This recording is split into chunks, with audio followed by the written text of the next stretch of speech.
Dabirpura division Ali cafe से Jabbar hotel तक रुकन असम्बली याकूतपुरे का दौरा।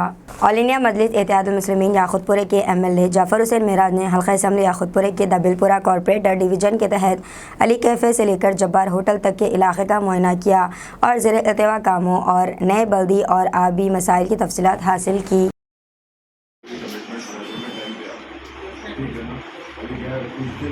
मेरे लिए भी कॉन्स्टिट्यूंसी नहीं है तो मुझे भी क्या है कॉन्स्टिट्यूंसी भी समझना है, लोगों की तकलीफ भी दूर करना है। तो दोनों चीज़ के लिए आप तमाम लोगों की मेरे को सपोर्ट की कोऑपरेशन की ज़रूरत पड़ेगी।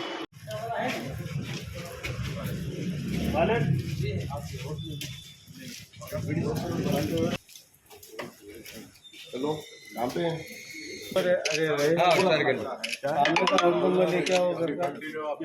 मेरा ले लो 17/6